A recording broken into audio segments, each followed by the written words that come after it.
కడప జిల్లా బాద్వేల్ మున్సిపాలిటీలోని స్థానిక మున్సిపల్ కార్యాలయంలో గురువారం వాకమల్ల రాజగోపాల్ రెడ్డి ఆధ్వర్యంలో సాధారణ మున్సిపల్ కౌన్సిల్ సమావేశం నిర్వహించారు. మున్సిపాలిటీ అభివృద్ధి కొరకు పలు రకాల అభివృద్ధి చర్యలు తీసుకోవడం జరిగిందని, అందుకు సంబంధించిన అజెండాను వివరించడం జరిగిందన్నారు.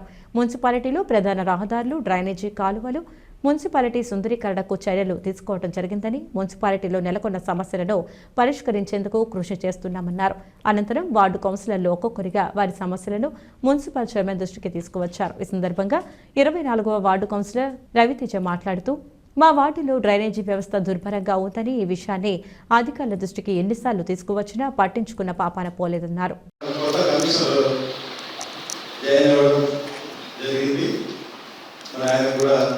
నేను అభినందిస్తున్నాను. ఆయన సేవలు, ఆయన ఉన్నత కాలం, ఆయన పనిచేసిన కాలం కూడా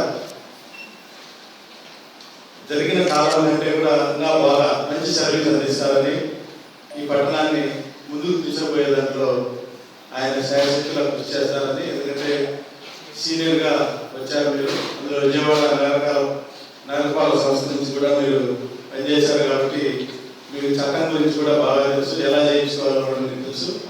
మీకు నేను మళ్ళా ప్రత్యేకంగా చెప్పాల్సిన అవసరం లేదు.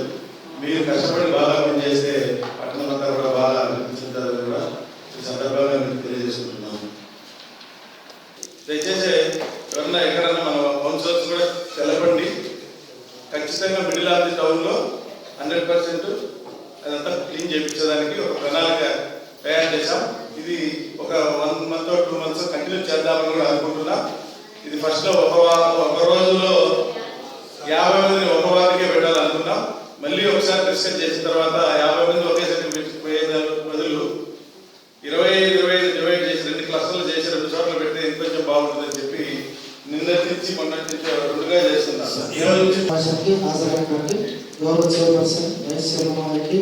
అదే ఆర్థిక సంఘ నిధులు 2022-23 సంవత్సరంలో ఫస్ట్ ఇన్స్టాల్మెంట్ టైం గ్రాంట్ కింద 1,40,00,000 ప్రకారం ఏడీపీ తయారు చేసి ప్రభుత్వం వారికి 2020-21 వారి తేదీ 27/1/2000. ధన్యవాదాలు సార్. ఇక్కడ మా వార్డు టీనేజ్ కింద ప్రతి వార్డు జరుగుతుంది. నా వార్డులో ఇబ్బందిగా ఉంది. గత 4 రోజుల నుంచి చైర్మన్ సార్ దృష్టి తీసుకొచ్చాను, కమిషనర్ దృష్టి తీసుకొచ్చాను, శానిటరీ సార్ దృష్టి తీసుకొచ్చాను. బట్ దాని మీద ఏదే కానీ చర్య కానీ ఏదే కానీ లేదు. ఒక కౌన్సిలర్గా నా వార్డులో నేను ఉండి ఈ కౌన్సిలింగ్ మీటింగ్ రావాలన్నా నేను ఏం చేయాలి అంటే ఒక దృష్టి తీసుకొచ్చిన ఎవరో దీనికి స్పందించినప్పుడు ఒక కౌన్సిలర్గా ఏం చేస్తారు నాకు అర్థం కావట్లేదు. చైర్మన్ సార్ దృష్టి తీసుకొచ్చాను, కమిషనర్ తీసుకొచ్చాను, శానిటరీ సార్ దృష్టి ఇది పెట్టింది చెప్పలేదు. ఈ రోజు పెట్టారో మీరు చెప్పలేదు. 5 రోజులు జరుగుతున్నాను. ఎవరైనా రెస్పాన్స్ చేయకుండా ఎట్లా సార్ నాకు అర్థం కావట్లేదు.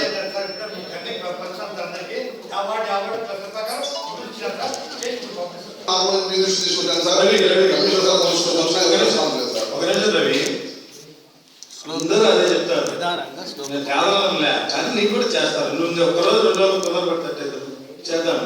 ఇంకోటి సార్, అలాగే నేను ఈ ఎన్నికల్లో కమిషన్ కౌన్సిలర్గా గెలిచినప్పటి నుంచి అడుగుతా ఉన్నాను. మన విజయ స్టోర్ బ్యాక్ సైడ్ నుంచి మన విజయసింహ హాస్పిటల్ వరకు కాలువ కోసం, డ్రైన్ కోసం మేము ఎన్నోసార్లు మీ దృష్టికి తీసుకొచ్చాం సార్ ఈ విషయం గురించి. ఇంతవరకు దాని గురించి ఎటువంటి చర్య లేదు, ఏం లేదు. కానీ మిగతా వాటిలో అవసరమైతే స్పెషల్ మన మున్సిపాలిటీ గ్రాంట్ కింద అమౌంట్ ఇస్తున్నారు. నా వార్డు మా వాళ్ళు ఏం చేశారు, మా ప్రజలు ఏం చేశారు, నాకు ఇబ్బందిగా ఉందని మేము అడుగుతా ఉన్నాం. కానీ కౌన్సిలింగ్ గెలిచినప్పటి నుంచి అడుగుతాం. ఒకసారి ఇంతవరకు దాని గురించి రెస్పాన్స్ లేదు, ఏం లేదు. మిగతా వాటిలో మాత్రం ఇప్పుడు మన మున్సిపాలిటీ నుంచి మాత్రం స్పెషల్గా వారికి ఏమో ఏర్పడుతూ ఉన్నారు. నేను సార్ నాకు అర్థం కావట్లేదు. గెలిచినప్పుడు నుంచి అడుగుతానే ఉన్నాను కదా సార్, ప్రతి మీటింగ్లో అడుగుతా ఉన్నాను. ఇంతవరకు దానికి రెస్పాన్స్ లేదు. కానీ ఇప్పుడు వచ్చేసేమో స్పెషల్ గ్రాంట్ కింద పద్మావతి కాడ చేస్తా అంటున్నారు, ఇంకో దగ్గర చేస్తా అంటున్నారు. బట్ మా వార్డులో ఏం చేశారు సార్ నాకు అర్థం కావట్లేదు. నేను ఇప్పుడు నుంచి అడిగింది కాదు, గత కౌన్సిలింగ్ మీటింగ్ గెలిచినప్పటి నుంచి అడుగుతా ఉన్నాను. ఇంతవరకు దానికి రెస్పాన్స్ లేదు. నాకు తెలిసి ఒక 2 years బ్యాకే ఆల్రెడీ ముందు సీసీ రోడ్డు మీద కొత్త సీసీ రోడ్డు వేశారు. అది మళ్ళా కుంగి పడిపోయింది. మీ బాధ కూడా 2-3 సార్లు చెప్పాడు. దాన్ని చేయాలి, చేద్దాం. నాకు కూడా కావాలి కదా. ఆయన ఏం చేస్తారు, డీ గారితో వాదిస్తాను, 1 సేపు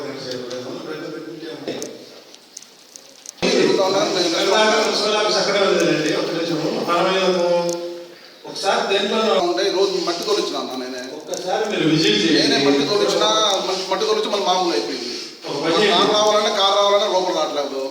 మెయిన్ రోడ్ అయిపోయింది, అది మెయిన్ రోడ్ కాకుండా అనుకోవచ్చు. ప్రతి ఒక్కరు ట్రాఫిక్ సిగ్నల్ ఇక్కడ పడిందంటే అందరు ఇటు సైడ్ నుంచి వస్తూ ఉంటారు. అది మెయిన్ రోడ్ అయిపోయింది. కల్వర్ దగ్గర మాత్రం పెట్టేసాం. ఎంత ఉన్నది ఏమి దాని గురించి సమగ్రంగా మ్యాటర్ ఉంటే నేను చెప్పగలను. నేను అంత చెప్తే తెలిసి చూడలేదు. అదే కాంట్రాక్ట్ ఓన్లీ వాటర్ అయితే చేసి కాకపోతే ఇష్టపడకుండా బోత్ సైడ్స్ కావాలి సార్. కల్వర్కి మెయిన్ రోడ్ అప్రోచ్ పోతుంది. ఒకరేమో తిరగడానికి జరుగుతుంది. ఏంది మెయిన్ రోడ్ కాదు, మెయిన్ చూడండి ఈరోజు చూడండి.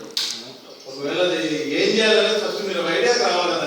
అప్పుడు కమిషనర్ కూడా చెప్పి తీసుకోండి. ఈరోజు అయినా పోయి ఏ డబ్బు అవును ఫైనాన్స్ అక్కడ పెట్టాను. దాంట్లో పెట్టినమే ఉంది. డాక్రా మహిళలు ఎక్కువ శాతం వస్తూ ఉంటారు మన సచివాలయం కాడికి. డాక్రా మహిళలు అందరూ ఎక్కువ శాతం వస్తూ ఉంటారు. మళ్ళీ మన శానిటేషన్ కూడా అందరూ అక్కడే ఉంటారు. ఈ మొబైల్ టాలెంట్ అనేది పేరు వస్తే మనం చాలా వరకు ఇది నోట్ చేసుకోండి. ఎందుకంటే ఆ ఓల్డ్ మున్సిపల్ ఆఫీసు అందులో సచివాలయానికి పెట్టండి సార్. ఇది కూడా ఒకటి చూద్దాంలే అని చెప్పారు. ఇప్పుడు 23-24 కనీసం మాకు ఇన్ఫర్మేషన్ కూడా ఇవ్వలేదు. బట్ మీరు అది ఖచ్చితంగా అడ్జస్ట్ చేయాలని కోరుతున్నాం సార్. అలాగే స్ట్రీట్ లైట్స్ వారానికి ఒకసారి పాడైపోతున్నాయి. ప్రసాద్ గారికి చెప్తే కంప్లైంట్ చేస్తే వచ్చి చేస్తున్నారు. బట్ అవి 10 డేస్కి ఒకసారి పోతున్నాయి. ఈ ప్రాబ్లం ఏంటో కొంచెం మీరు డీప్గా చెక్ చేయాలని కోరుతున్నాము.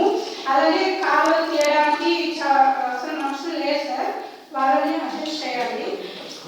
డోర్ నెంబర్ 5-1-126 మరియు డోర్ నెంబర్ 5-1-127 పక్కగా ఎడమవైపు ఉన్నటువంటి సందు, ఆ చిన్న వీధి ఏదైతే ఉందో అది పూర్తిగా కింది స్థాయిలో ఉంది. అక్కడ దాదాపుగా ఇప్పటికీ మనం జిఎస్బి వెహికల్స్ మాత్రమే చేశాము. ఇప్పటికే 2.5 అడుగులు ఎత్తుంది రోడ్డు. అది మనం కానీ ఆ సిసి రోడ్ వేస్తే దాదాపుగా 3 అడుగులు పైన ఎత్తు వస్తుంది. అక్కడి నుంచి 2 వీలర్స్ కానివ్వండి, ఆటో రిక్షాలు కానివ్వండి, 4 వీలర్స్ కానివ్వండి వెళ్ళలేవు. అదే వీధికి ఉత్తర భాగంలో ఉన్నటువంటి 5-1-112 5-1-48/4 డోర్ నెంబర్ దగ్గర గతంలో కట్టినటువంటి కల్వర్టు 3 అడుగులకు పైగా ఎత్తు ఉండి ఇప్పటికే ద్విచక్ర వాహనదారులు మాత్రమే కింద మీద పడుతూ పైకి వస్తున్నారు. ఆటో రిక్షాలు ఇలాగా రావడం లేదు. అదేవిధంగా ఇది కూడా మనం హైట్ చేసి లేపేస్తే ఆ వీధి మొత్తం స్తంభింప పడిపోతుందని చెప్పేసి ఎట్లాంటి టూ వీలర్ రవాణా కూడా జరగదు. కాబట్టి దీని మీద కాంట్రాక్టర్ వారికి మీరు చెప్పి దాన్ని లోగా అంటే ఆ స్లోగా వేస్తారని చెప్పేసి కోరుకుంటున్నాను. ధన్యవాదాలు సార్. స్టార్టింగ్ నుంచి అడుగుతూనే ఉన్నాను. కొత్త సమస్యలేవి నేను తీసుకొని రావడం లేదు. స్టార్టింగ్ నుంచి నాది ఒకటే సమస్య. ప్రతి మీటింగ్ లో చెప్తానే ఉన్నాను. కానీ మీరు మాత్రం విన్నట్టు వింటున్నారే తప్ప ఈ చెవిని వదిలేస్తున్నారు. ఏం లేదమ్మా అలాంటిది. గౌరవ ముఖ్యమంత్రి గారు జగన్మోహన్ రెడ్డి గారు టెండర్ టైం కూడా లేదు. ఖచ్చితంగా నేను అందరూ కూడా కోరేది ఒకటే, చేసేటువంటి సంక్షేమం అభివృద్ధిని దృష్టిలో పెట్టి మీరందరూ కూడా గట్టిగా ప్రయత్నం చేయండి. స్టార్టింగ్ అడిగితే ఏమన్నారు? నెలలు ఉన్నాయి, టైం ఉంది, నేను వేస్తాను అన్న మాట అన్నారు. కానీ ఇప్పుడు టైం కూడా అయిపోయింది. ఇప్పుడు దాకా ఏమే కానీ స్టార్ట్ చేసినట్టు మా వార్డులో కానీ లేనే లేదు. 5వ వార్డు పూర్తి చేసి అదొక్కటి తప్ప ఏ వార్డులో కానీ పూర్తి అయినట్టు మాత్రం కనపడటం లేదు. నేను ప్రతి మీటింగ్ లో వస్తున్నాను. నాకు అసలు నిలబడి నేను మాట్లాడటానికే నాకే ఏదో ఒక రకంగా ఉంటుంది. ప్రతిసారి అడుగుతూనే ఉన్నారు. మీరు ఇదే మాట చెప్తూ ఉన్నారు కదా తప్ప మీరు మాత్రము అసలు చీమ పుట్టినట్టు కూడా మీకు అనిపించట్లేదు. కానీ నేనేమంటున్నానంటే ఒక్కసారి చేయరు. నీకు ఆఫ్టర్ ఎలక్షన్స్ కంపల్సరీ చేస్తా. మీరు స్టార్టింగ్ నుంచి చెప్తా ఉన్నారు సార్. చేస్తాను.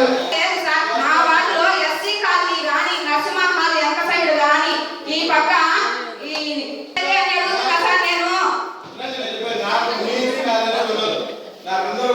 ఏం సార్ మరి అందరూ ఒకటే అంటే ఇలా చెయ్యి ఇలా తిప్పడం తప్ప మీరు ఏది చేసినట్టు మాత్రం అసలు మా మీదే ఎందుకు ఇలా ఈ టెండర్ వేసిన వాళ్ళని క్యాన్సిల్ చేసి కొత్త టెండర్ వాళ్ళకు ఇవ్వచ్చు కదా. ఇదే మాట పోయినసారి మీటింగ్ లో కూడా ఇలాగే అన్నారు. అసలు ఏందో మరి నేను ఎందుకు లేసి చెప్పినానా అనేటట్టు మీరు పోయినారు. ఇప్పుడు కూడా అలాగే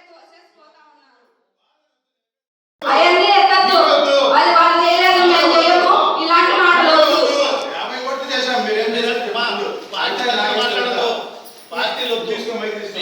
నేను అదే